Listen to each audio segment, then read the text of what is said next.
em để túi ở phía dưới giúp em được không ạ? Hỗ trợ em. Cảm ơn anh.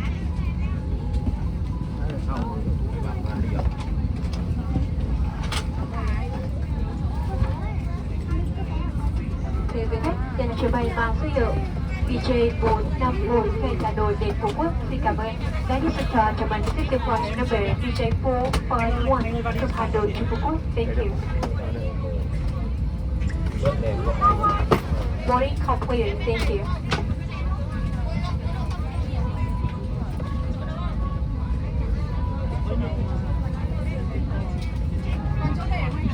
Chị ơi, hôm nay hỗ trợ em để ở trên giúp em.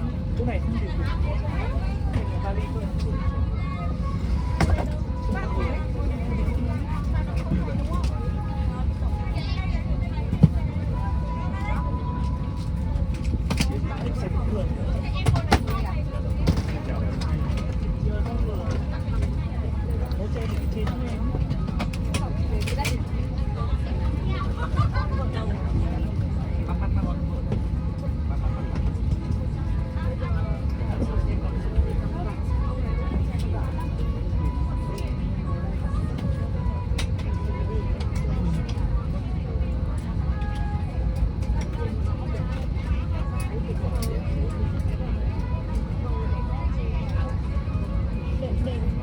Để đằng kia Đây rồi.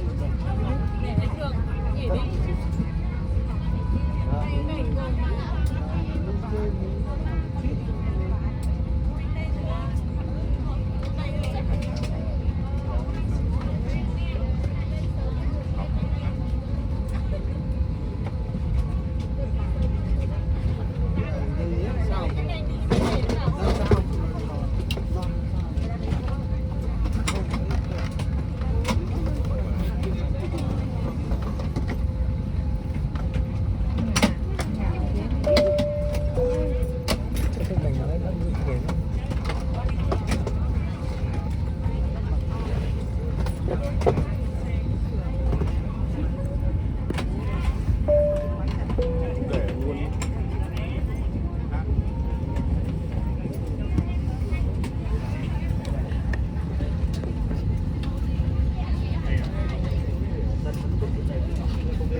Lưu ý xin mời nhân viên Bờ Đất rời khỏi khoảng cách chuyến bay VJ451 khởi hành từ Hà Nội đến Phú Quốc chuẩn bị cánh trong giây lát. Xin cảm ơn. Attention please, on ground personnel please leave the ground as we're ready for departure. VJ451 from Hà Nội to Phú Quốc. Thank you.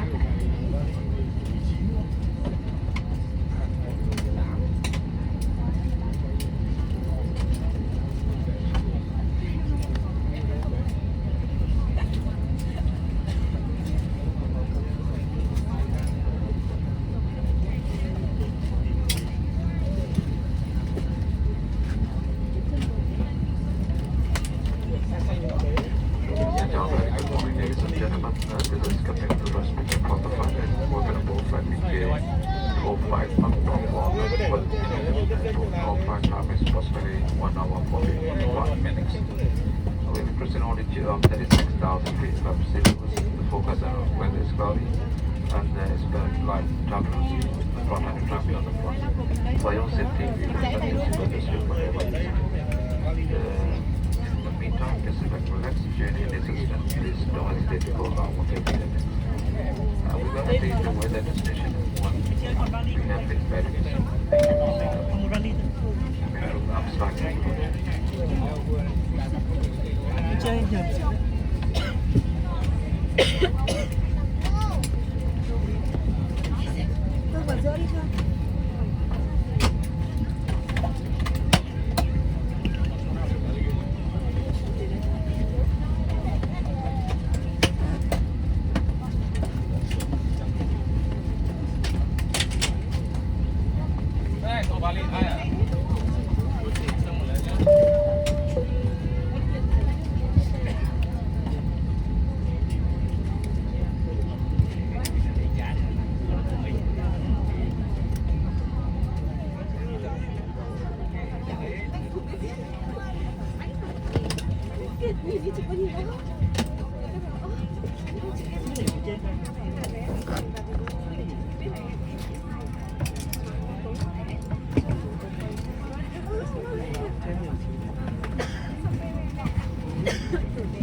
คนบาลี